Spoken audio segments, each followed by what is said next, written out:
You're tuned in to the Nerd Network Podcast. Welcome. You're watching and listening to the Nerd Network Podcast. I'm your host, Marcy. Here with Julian and Blake. What's up, everybody? How's it going? 2021. We're halfway through January. Don't know what episode this is, but whatever. Yeah, this is a Nerd Podcast where we talk about movies, video games, comic book crap, and wrestling. That's some nerdy shit. Yes, we talk a lot of that nerdy shit on this podcast. Yeah, so we're going to go over our first three current news topics. I'm going to go state the three of them real fast, and then we'll go into them individually. Young Rock is a new TV show going to be starring Dwayne Johnson. Well, it's going to be about Dwayne Johnson, The Rock's life. That'll be coming to NBC. Recently, Netflix surpassed 200 million subscribers in 1 year. That's crazy. That's insane. Yeah. And then, obviously, Wandavision finally got released on Disney+. We will dive into that and have an open discussion. Right off the bat, though, Young Rock, Dwayne Johnson. It's like Young Sheldon. Or Everybody Hates Chris. That's the first thing I thought of. Yeah, so Young Rock is going to be about The Rock's life, Dwayne Johnson's life. It's going to start at him. It's going to be three different points in his life, age 10, 15, and age 20. Yeah. So it's going to be in the span of that. Probably go a lot back and forth, I assume. It's going to be NBC. As a big fan of wrestling, I'm definitely going to watch this show. Outside of that, I know you are not too familiar with wrestling currently. Blake, what are your thoughts on watching this show? Yeah, I mean, whenever you have a character as dynamic as Dwayne Johnson is, I'm interested. Like I said, the first thing I thought of was Everybody Hates Chris. I like the aspect that he's not, stuck in the 7-year-old version of him or whatever the youngest age was, and that he's going to break it up. And I feel like his life was so dynamic that, yeah, I feel like that would just immerse you that much more. And I'm sure there are a lot of ways that he could play off of, maybe something that he's going through as a 20-year-old that he went through at that younger, period. And so, surprisingly interested. When you sent the link over, I was just like, okay. But, I mean, you are right. I mean, I'll admit it. Everything he touches, there's definitely a shimmer to it. And so this looks like it could be another good one. Julian, your thoughts? Yeah, I'm pretty excited after seeing the trailer. Like I said, I mean, I've always been a fan of The Rock. I've seen pretty much all of his movies, so it's not going to kill me to sit through his TV show. Yeah. It'd be interesting, though. I wonder how deep, like, are they going to go through his football career? Are they going to go through his early days at WWE? I would assume all of that. I mean, it's going to be ages 10, 15, and 20. I believe he didn't break into the wrestling business till after he was 20, I believe. Maybe he just started wrestling and started getting training and all that, but I'm not exactly sure. Yeah. Well, I know he had to have at least been old enough. He would have had to have done at least 3 years in college. I think you have to do 3 years of school before you can go to training camp for the NFL. And he at least went to training camp before his career was done. So okay. Yeah, no, it'd be really cool. What's really interesting to me is we'll probably see more about his dad. Yeah, we're gonna see, dude. The guy that plays his dad looks just like his dad in real life. That's really crazy. Yeah, that's awesome. They released some pictures too, and some like little short clips of some of the episodes. They have a guy playing Andre the Giant, which is crazy. Wow. Andre the Giant was hanging out at his house all the time. Wow, that's cool. Yeah, so you get to see that. I mean, there's always a story he talked about in interviews where he met Andre the Giant and would pick him up sometimes. It's just crazy. Just think about. Let's see who else. Iron Sheik was a wrestler that was around when he was little. His dad was a famous wrestler too back in the day. See, I didn't know that. Yeah. So yeah, that makes it even that much more. Like, I consider myself a fan of The Rock. I like all the movies that he's in, but he's usually good in the movies, whether the movie's good or not. Yeah. I think I didn't know that wrestling was that ingrained in him, growing up. So that just makes it that much more interesting. Oh yeah, he's third generation. Yeah. Wow. See, I didn't know that. That family is stacked. Yeah. Wrestlers. Oh yeah, dude. I don't know how to say. I don't know how to say their actual Hawaiian name. The Anawi family. Oh yeah, humongous tree line of family wrestlers is just crazy. I mean, you have multiple cousins of The Rock wrestling today, right now. No, it's just going to be a really cool history lesson for some wrestling fans to see about The Rock's dad and how involved The Rock as a kid was around wrestling. So that'd be really cool to see.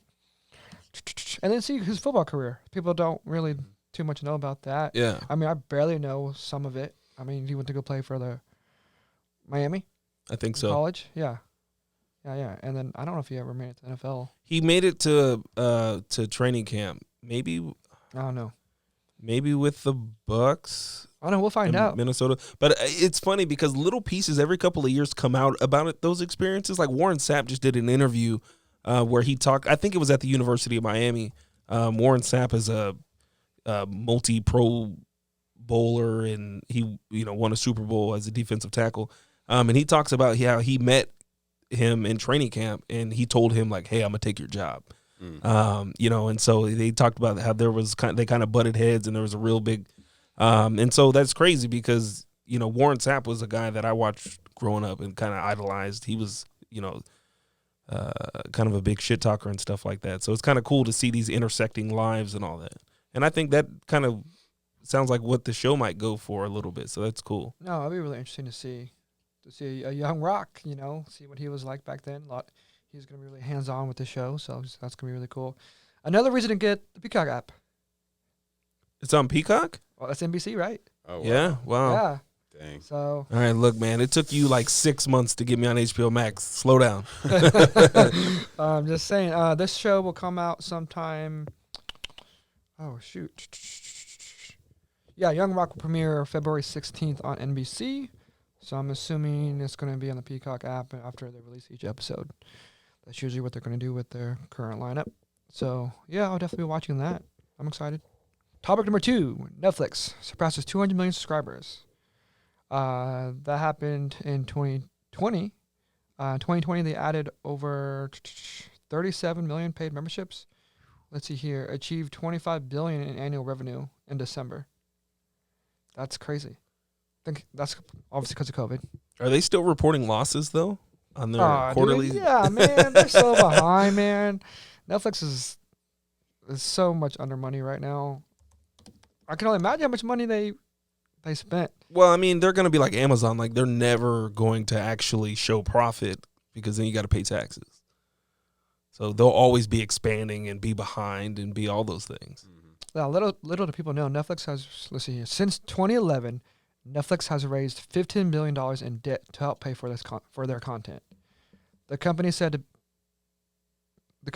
it plans to pay back its outstanding debt that matures in 2021 with its more than $8 billion of cash on hand. I don't know. That's crazy. That's crazy. I don't know. Yeah, it's insane. But they have a crazy lineup, man. They're going to be releasing a new movie every week going forward in 2021. Hey, man, once the studios are built, you can just turn it out, man. That's crazy. Yeah. No, that's insane. Let's see here. But Disney reported that it had 86 million subscribers for its Disney Plus streaming service alone. That's what they are slated to have as of 2021 right now. 86 million subscribers. And Netflix been around a lot longer. Yeah. Oh, yeah. And they have 200 million subscribers. That's like obviously double, but I mean, is it coming up on them? Or that you think they'll ever get to reach them or no? I feel like if Disney continues to expand on their I don't know, their theme park foundation, like I've heard, of course, the rumors are rampant, but like they expand on things like Pirates of the Caribbean, they expand on the different franchises that they have, people will flock to that. Easy. I didn't realize Disney had that many. That's kind of a surprise. I didn't think they were that close to 100 million. No, I'm surprised too. That's insane. Yeah, if you would have, like, I was thinking like 30, 40 million. So the fact that they're almost at 100, that's a surprise to me. Yeah, that's crazy. I wasn't Depending on expecting how that these either. Star Wars shows go, I mean, Yeah. Oh that's yeah. big. Well, then you got all the Marvel stuff coming out yeah. too. We'll get into that in a little bit. No, it is gonna be a streaming wars. Blake called us a long time ago. Yeah, I said it. And no, it'd be really interesting to have. I mean, but like you were saying though, now Young Rock's coming to the Peacock. Dang, that's another streaming service I have to get. Yeah, man. I mean, it racks up It does, like, easily. for sure. You know, it totally does, and it's kind of. Will things go back to cable again? I mean, honestly, when you think about it, the price wise, I mean, Amazon. I mean, especially if you're Netflix users. When this comes out, Netflix is raising their prices on Friday. Yeah. Yeah, to $15? I think. Yeah. Yeah. So that's $15 for Netflix, $15 for HBO. So what has to happen? Okay, so like obviously nobody's gonna buy like Netflix. Obviously, Disney might try to gobble everybody up at some point. But like, would somebody have to like merge a couple of these businesses in order for the prices to come down, or for them to be like included on cable for a discounted rate or something? This will never happen. You don't think so? Oh, no way. No, I don't know. No, I think it will just keep going up. And the reason why it will keep going up is because of original content, strictly specific, straight to Netflix, Yeah. only Netflix. That's what's going to keep the prices going up. They're just going to create more value for their streaming platform. Because I mean, how else can you watch The Mandalorian right now? Right. Disney Plus only. Well, I know we've talked about it before. How cable is basically just like for news and sports. That's really I know for sure. That's really what cable is right now. And I'm trying to think of a way like with all of the subscriptions that I have, like, and then if you include like Spotify, like I'm paying twice for cable. Like my cable bill and my streaming service bill are almost the same. How much is cable right now? $70. Yeah. I mean, imagine if you had 7 streaming platforms times 15. Right. Oh yeah, Yeah. for sure. Well, I mean, Hulu, Netflix, Disney, Verve, HBO Max, like 5 right there. I probably have another one, and then Spotify for music. So Yeah.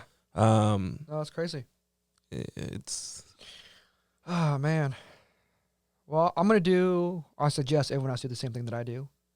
Start one, finish your show, cancel it, wait a month, drop one, pick one back up. dude. I did that for Spotify for so long. Like I'd get like the 3-month membership or whatever, like 3 months free, and then I'd shut it down, and then they'll send you a couple of emails, and like a month or two later, hey, another 90 days free. Jump back on that. I just rotate, man, because like there'll be some times where I'm like, I'm tired of Netflix. I've seen everything already. Yeah. Now I'll have to wait till something else comes out. But with this new movies coming out every week, oh man. That sounds like a perfect excuse to get you watching some anime, man. There's even on Netflix, there's really good anime. Yeah. Watch Castlevania. Agent is really good. I just don't have time. I like my movies more.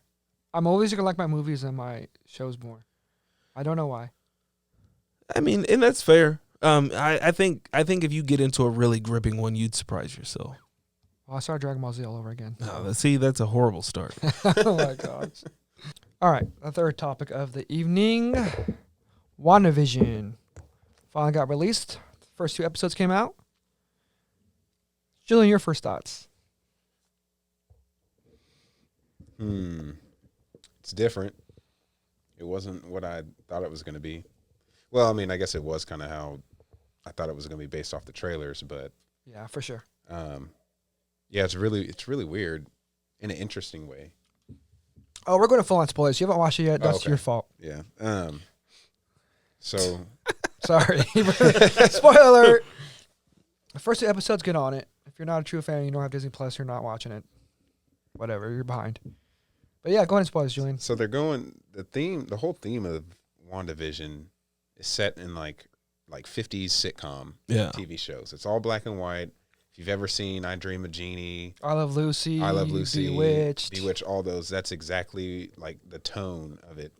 And it's pretty interesting, and it's kind of funny because my mom always used to watch those shows, so I used to watch them, and I don't mind them. It's not like I hate them or anything. Yeah. But they got it. They nailed it. They nailed like the whole aesthetic and the humor and everything about it, which I appreciate.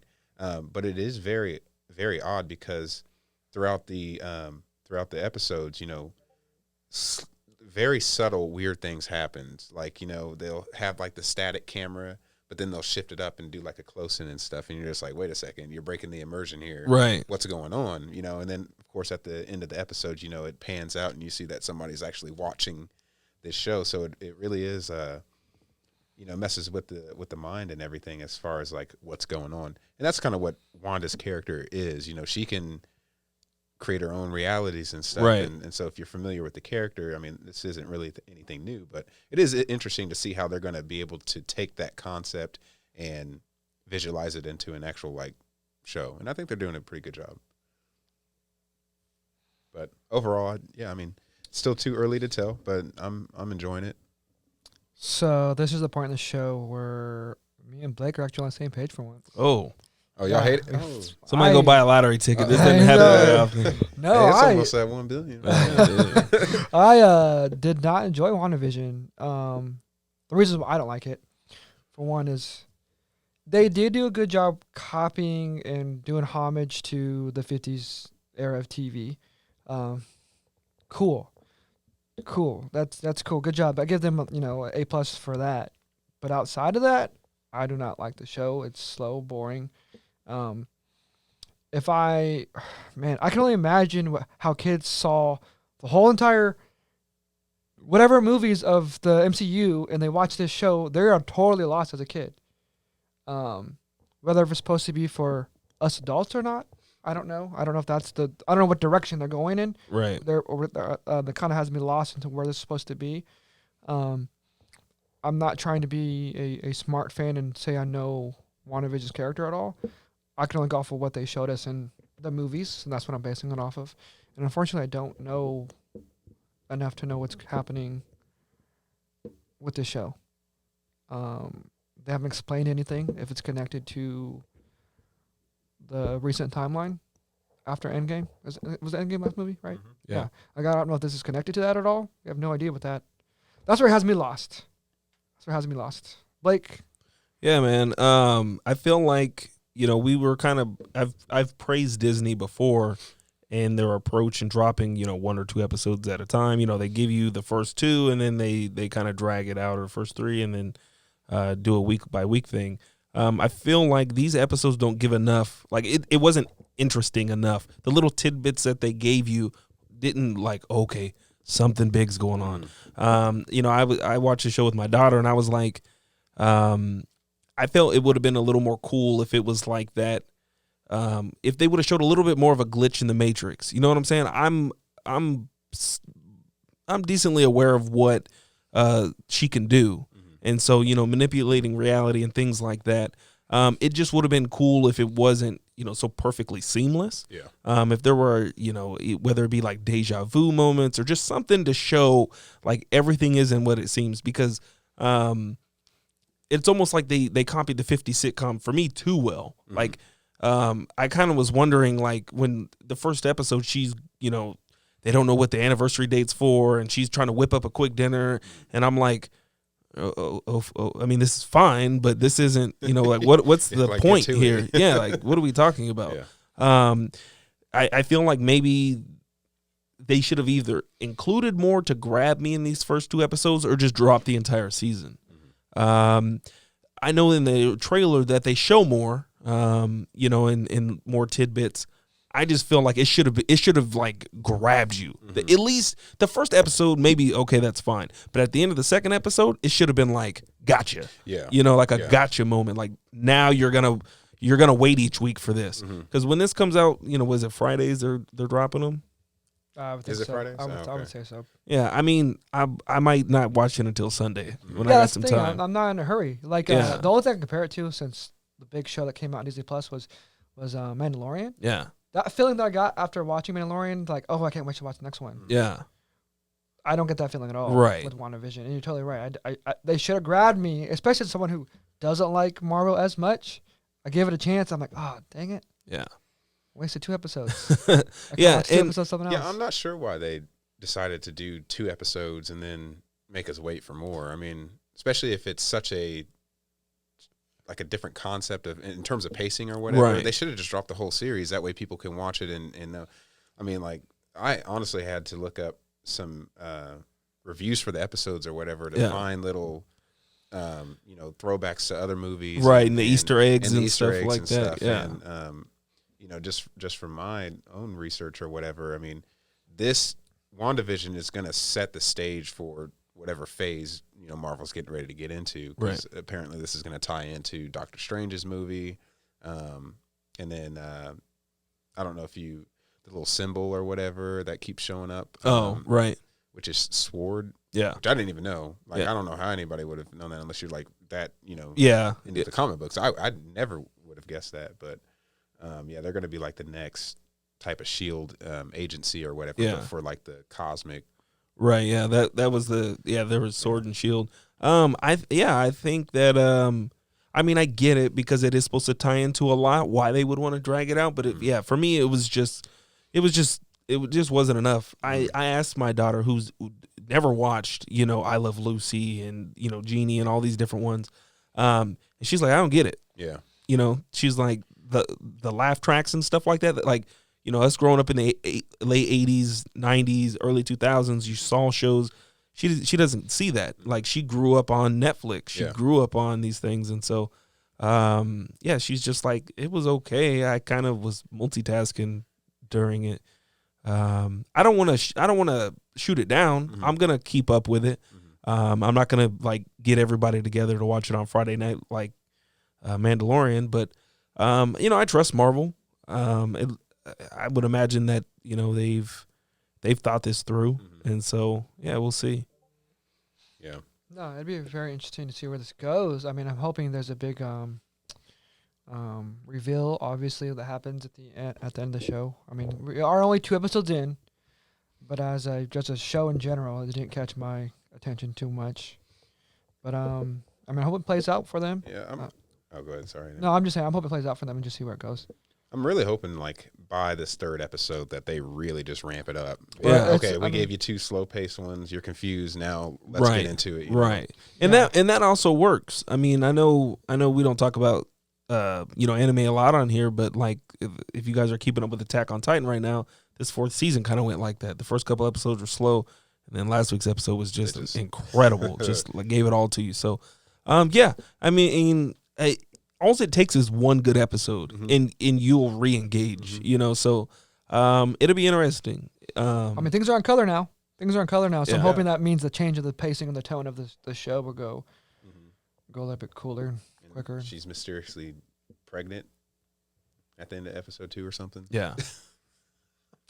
Didn't even see him.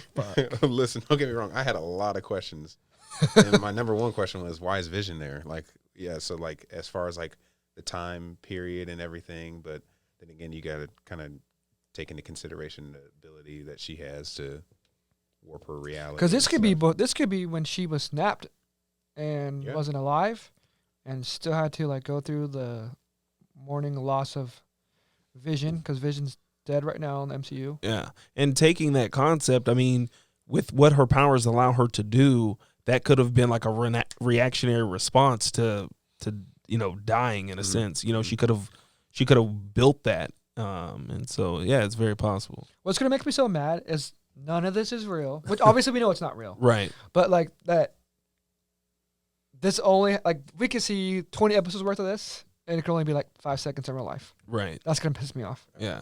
That's gonna make me so. This mad. is like her like falling asleep in the back of the cab to like Subway. Yeah, exactly.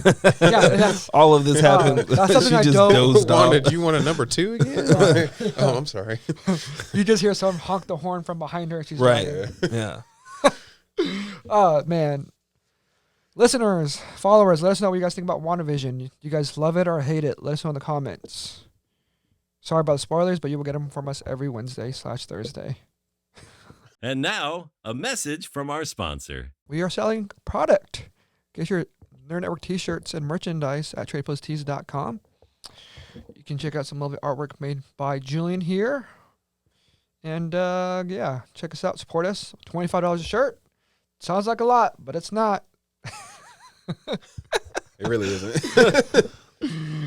We're going to go into our next segment called Recommended, where we go around the table and recommend a TV show or movie that we all saw recently and recommend to each other and to you watchers and listeners. Do you guys have recommended? Yeah. In the pocket? I'll let you go first. Yeah, so mine, I promised that I would get on the HBO Max train. I finished up some of the other things. So recently released docuseries, I guess, Tiger. Damn it, I wanted to talk about that. Was mine. Yeah, man. Jeez. So to be honest, I was expecting it to be worse. From a childhood standpoint for him. I did a report on him when I was like a sophomore or junior in high school. And they talked about how tough his dad was on him and things like that. The documentary explains how difficult things were, but they kind of do it subtly. It's more about what they don't say and some of what they show, as opposed to just making his dad look like a bad guy or something like that. Like, they didn't do the whole Joe Jackson thing. I thought I appreciated that. But it was an interesting take. But you see what it's like to what it takes to be the best and to operate at that level. Earlier in 2020, the Michael Jordan documentary came out. I mean, you saw what he had to do, the headspace that he had to be in. Often he put himself in to be that successful. And Tiger the same way. I wish there were things that they went into more detail. Like, they talk about him like working with that the friend of his dad's that was like a psychology warfare guy, like putting him into a trance and stuff. Like, I wanted to know how real that was. If he was really hypnotizing himself to stay focused. I learned a lot watching that documentary. Yeah. I learned a lot. I didn't know that much about Tiger Woods. The fact that he was doing that Navy SEAL training Right. was crazy to me. Yeah. No, I enjoyed it. I saw Julian kind of saw a little bit. Yeah, I saw a little bit of it. But no, it was very interesting. And it kind of, it raised a question to me as a dad, because you want to push your children. You see the things that your kids are good at, and you wonder if it's how to balance it. Like, how do I try to encourage them to get better at this sport or this activity or this thing, but not be Joe Jackson, not be overbearing and forceful and make it not fun anymore. Yeah. And so I kind of looked, it was kind of introspective for me from his father's standpoint, because like he made Tiger disown his girlfriend, because he stayed at her house for a night before he came home for college or whatever. And they made him write that letter and then, he changed and was all business after that. And so, I think it's almost like how to build a monster with these kind of documentaries. And I don't necessarily mean from a personality standpoint, but I mean a monster in their sport, in their respective, art, if you will. Because what he did, I don't even know if us growing up during that time period can appreciate it, but like the dude won everything. Mm-hmm. Like his first year pro, he won all 3 or 4 majors like in a row. And that had never happened in 200 years of golf or whatever. And then they go into the introspective battles that he had, balancing his race. I don't want to get too deep in on that, but you kind of see why he pulled away from, looking at himself as a black athlete. Mm-hmm. I never quite understood that. And they don't explain it like verbatim, but you can see that him being black caused a lot of notoriety, both good and bad. And so it made him want to lean more. At least it seems like it made him want to lean more on, his other ethnicities. And so it's just really good, really interesting. The way they finished the first episode, if you will, with the girl he ends up, cheating with and things, so good. So if you guys haven't watched it, haven't checked it out, check it out. HBO Max Tiger documentary, it's good. Go ahead, Julian. Speaking of documentaries, I recently watched one on Netflix called Crack, Cocaine Conspiracies. There's another C word, but I'm drawing a blank now. Corruption, there we go. And it's just like its title, just talks about the crack epidemic, the government's involvement, the whole conspiracy behind it, and the devastation that it had on the black community in particular, but other communities of color. And it's very an eye-opening thing. I mean, I read conspiracy theories here and there, so I'm quite familiar with, that in itself. But just to see, people who were ex-users or ex-drug dealers come out and talk about it, how there was one guy on there who was, I think he was like 12 selling. Yeah. I mean, making money, thousands of dollars, and talking about how he was selling to other kids and stuff. And like, just the way that crack, was just so available. Right. And people were using it openly, and the police didn't care. They were in on it too. They were selling, they were robbing drug dealers and taking their money and turning around and selling it. And it's just crazy, but then it talks about, how the government's involvement with it, their plans to, I guess, a way to use the drugs as a way to get money to, I think it was South America. Yeah, the Contras. The Contras, yeah. It's just crazy, even if you don't like conspiracies or anything, it's just a nice documentary as far as how everything isn't always so rosy, like the government wants to paint it. We definitely have a dark history, man, and some dark things that has happened in this country, and this is definitely one of them. And there are communities out there still trying to recover from it. Yeah, and it's just an eye-opening thing. So yeah. Yeah. Now that I haven't seen this one per se, but I'm aware of what's going on. I for like a couple of years I was a huge Ricky Freeway Ross fan. I've read all his books and all that kind of stuff.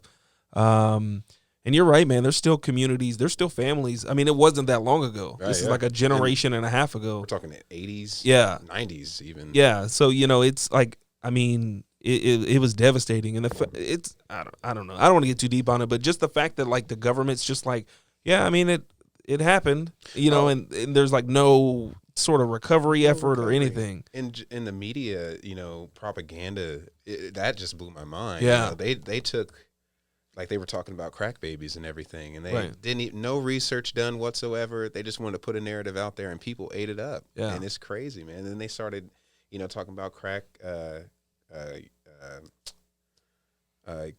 moms and all this other stuff, and it's just insane just how media plays such a big part in spreading misinformation. Yeah, I mean, we see it today. We all just day went through long. 4 years of it. Yeah, yeah. Well, and even today, as big as today was, one of the things that I think is incredible is, unfortunately, there's a vast, margin of the population that's how they get all of their worldviews. Yeah. You know what I mean? And it's crazy that, you tell people this is what's going on in these communities and this is what it is. Mm-hmm. And then, that's a stigma now. That's a label. Yeah. And so I'm going to have to sit down and watch this one, man. That's really good. It's not too long. It's just, it seems like it's episodic, but the episodes are all in just one big movie type of thing. So that's dope, man.